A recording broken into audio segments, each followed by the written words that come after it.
Veil of Thoughts by Starwin, Chapter 5. Twilight Dash had managed to get out of bed. That had been the easy part. The hard part had been the floor. Not only had it hurt when they had toppled down to it, but getting up from the smooth surface was impossible. They tried to push up from the ground, but they couldn't. Their hooves simply wouldn't move like they wanted. Nothing wanted to coordinate with anything else. Their legs were all jumbled up underneath them. They had to get up. They had to get out of this place. Any moment, Sonahorn and the others would be back. They had promised they would come back. They did not want to see them again. They did not want to see them start the pain all over again. If only the floor wouldn't be so difficult.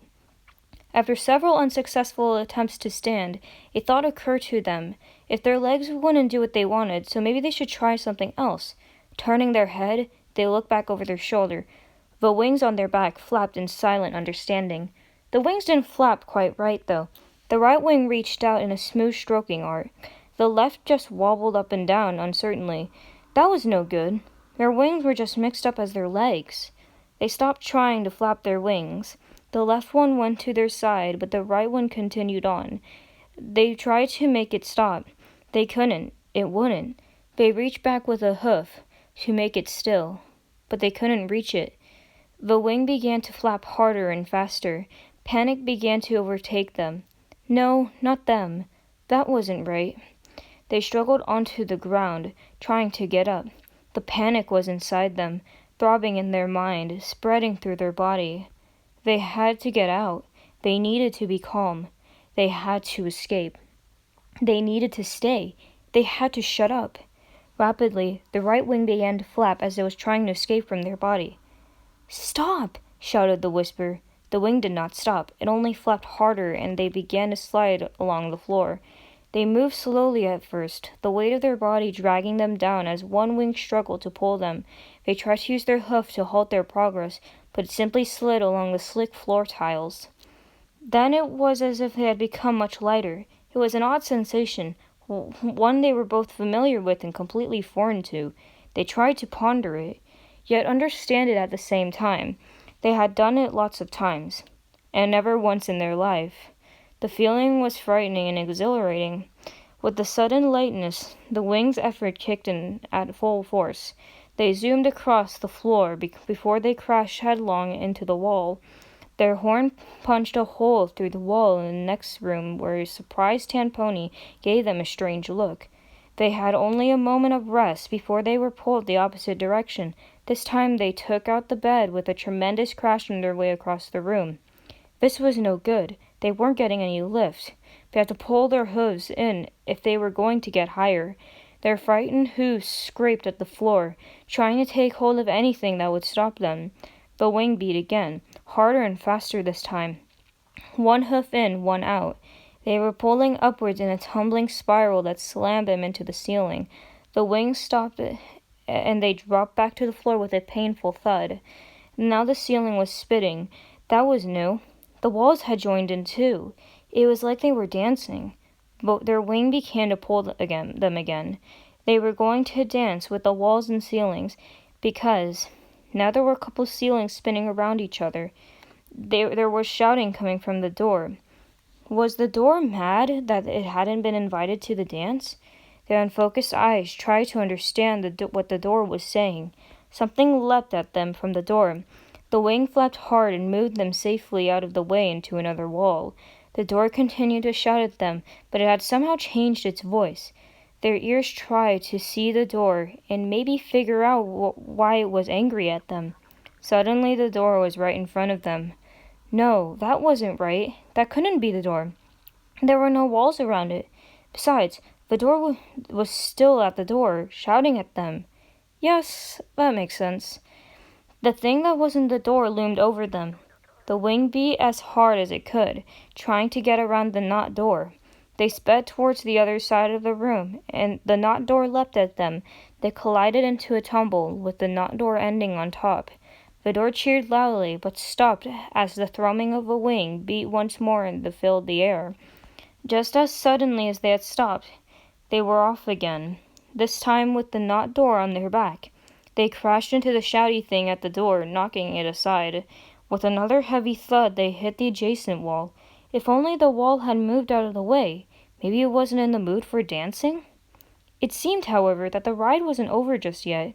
Once again, the wing beat as hard as it could, and it tugged them down the hallway at full speed. The knot door clung to their back and screamed its terror as they went. White-coated blurs leapt out of their way in cries of protest as the floor moved at a feverish pace. Great, now the floor was moving. Why couldn't everything just stay still? Why wouldn't they just have stayed in bed like they were supposed to? "What in the hay is going on out here?" asked an orange blur as they raced past it. The gasps of surprise and shock were quickly lost as Twilight Dash sped onwards. There was something at the end of the hall that they didn't like. It wasn't the moving floor, racing by underneath them. It wasn't knot door on their back, although they could have done it without screaming in their ears. No, that it was something else, something they couldn't. Twilight Dash saw it in only a moment before it was happening. The window at the end of the hallway was open. "No, no, no!" shouted Twilight Dash. The knot door on their backs seemed to realize what was about to happen a moment before it did. It pushed itself off and tumbled away along the floor. There was nothing Twilight Dash could do.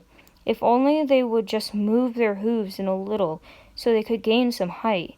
They pulled their forelegs and their body lifted from the floor, gliding upwards. The blue sky was calling to them. This was the most terrifying moment of their life. They needed to fly. They wanted to get back in bed. They needed to run. They stayed perfectly still as the building ran past them. The open window rushed around them, and they soared into the perfect blue sky. Up and up they went, the building falling away below. They had made it. They were flying. They wanted to be back on the ground. The wings suddenly stopped. Their legs flailed uselessly below them, unable to find a surface to run on. The ground loomed up below them. They were falling. They were falling. They wanted their wings to flap, and they wanted their horn to work. But neither did anything. Sky, building, ground. Sky, building, ground. Sky, building, yellow ground. The world was lost in a humbling rush of colors as they spun end over end. The sky and buildings stayed right there where they were, and the ground rushed up to say, "Hello." "Rainbow!" shouted Fluttershy. Her hoofs slammed against the floor as she galloped as hard as she could, her friends running right alongside her. A trail of rainbow hair streaked behind the out-of-control mares that sped down the hallway. With a cry of terror, the nurse that had caught up in the mess leapt off at the last moment. The lavender mare zoomed upwards and out of the open window. Fluttershy didn't even slow down. She had been running faster than she ever had in her life, following only a few steps behind as she leapt out the window, chasing after her friend. Up and up they went, much higher into the sky than Fluttershy usually liked to go. Her friend suddenly stopped flapping her wings. The mare tumbled down out of the sky, her legs flailing below her. Fluttershy changed direction, diving down after them, her wings flapping hard to close the distance. She was only hoofs behind her tumbling friend.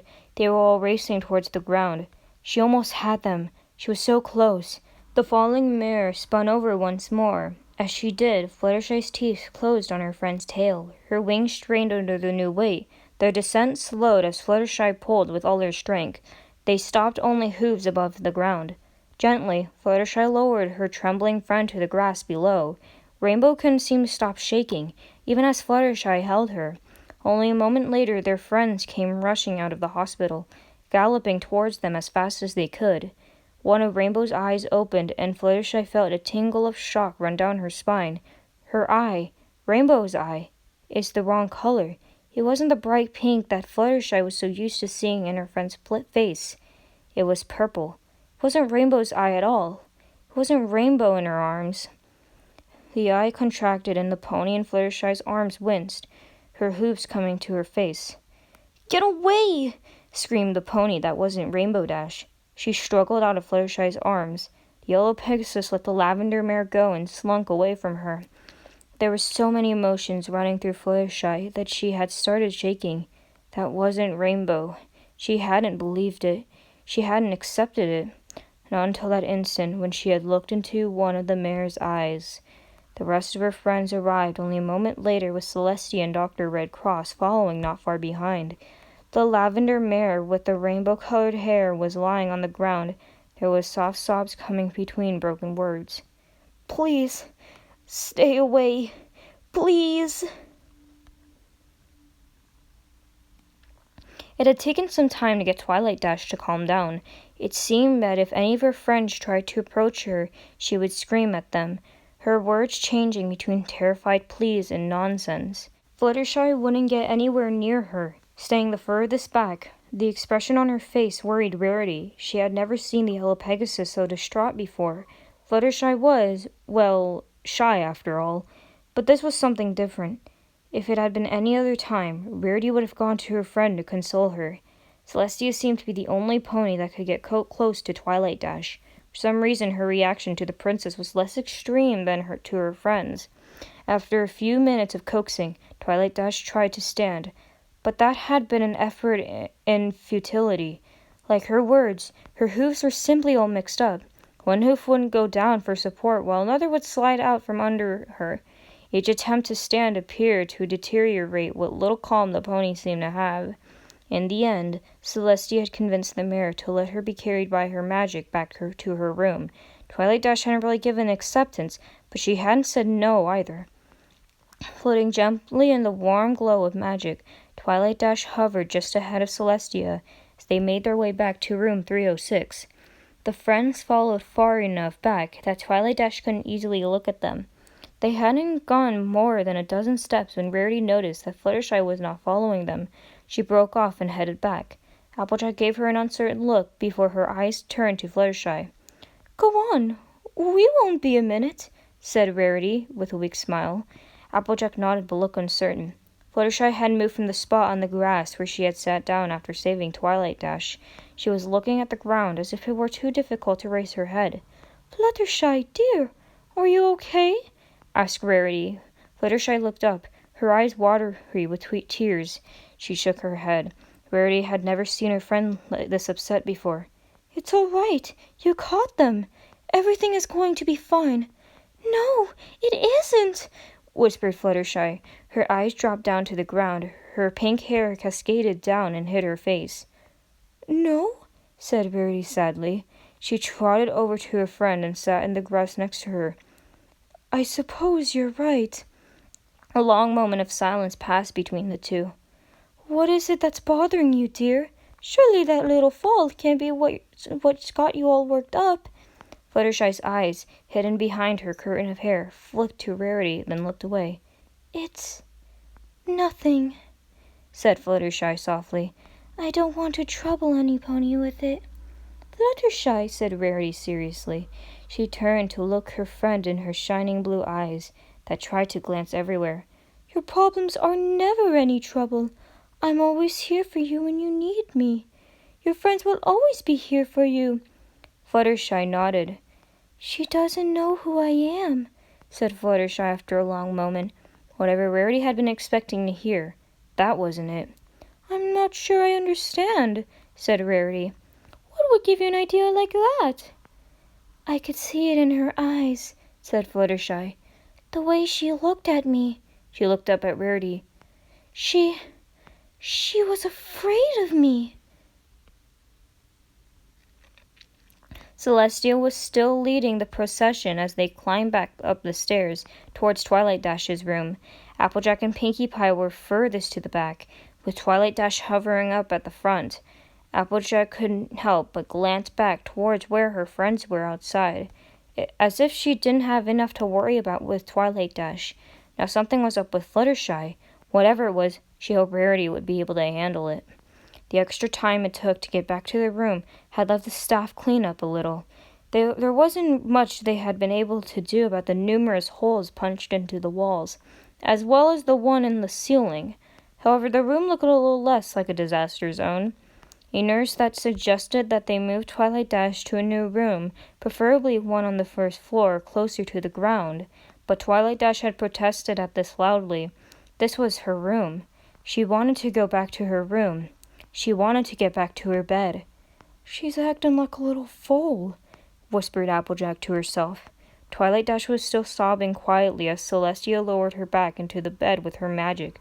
Red Cross had advised against having any of them there right now, but Celestia had insisted they stay.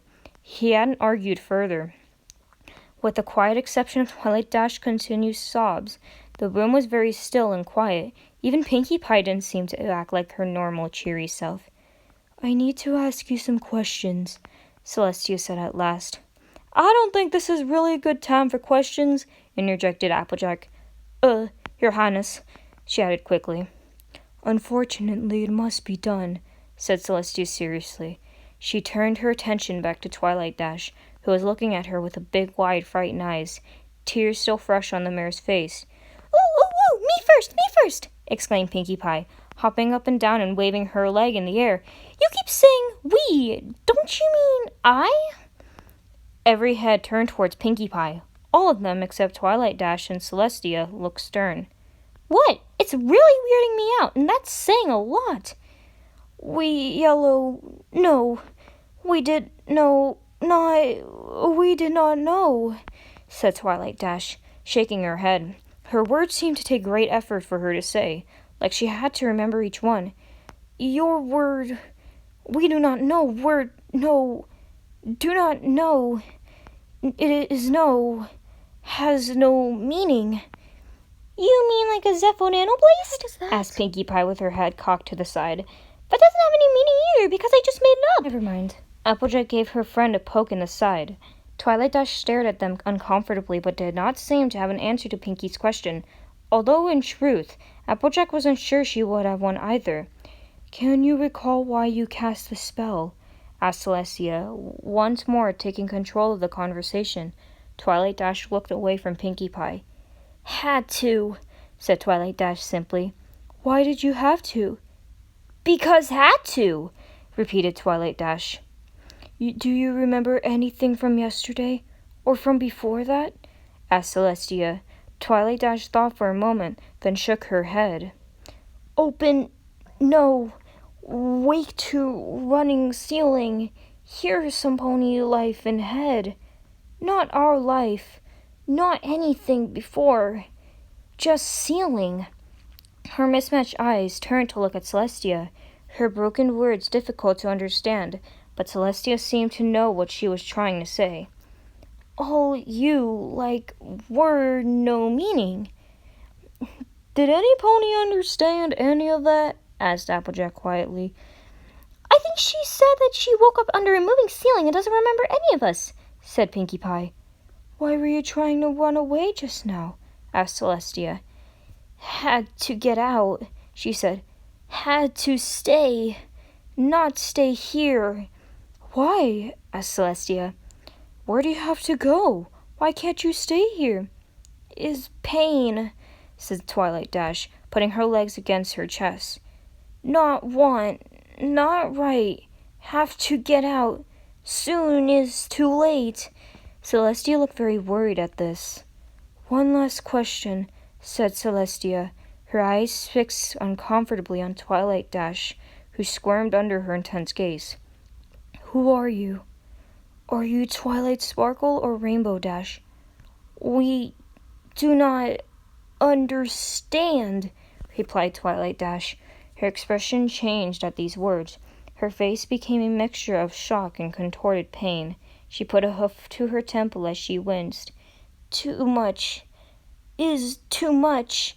She gasped before letting out a grunt of pain and collapsed back into the bed. Her breathing became erratic, her eyelids fluttering open and closed. "Out!" said the doctor sternly as he rushed forward. "Every pony out! Nurse!" he shouted in a note of panic in his voice. "What's wrong?" demanded Applejack, not moving an inch. The door swung open and 2 nurses hurried into the room. "What's happening to her?" The doctor had his ear pressed against Twilight Dash's chest as she struggled to breathe, her body shaking. "Get them out of here," repeated the doctor. "I ain't moving," shouted Applejack angrily. "Not till you tell me what's wrong." One of the nurses moved towards Applejack. Applejack recognized her as the nurse that had tried to stop her from seeing their friend on the day of the accident. She hadn't stopped Applejack then, and she sure as hay wasn't going to now. Another nurse must have taken a hold of Applejack from behind, because some pony was tugging on her and trying to drag her out of the room. Applejack would not have none of that. She wasn't going to leave her friend. Not like this. The no namby-pamby nurse was going to drag her out. "Come on, Applejack," said Pinkie Pie. This wasn't a nurse. It was Pinkie. Applejack looked at her in shock.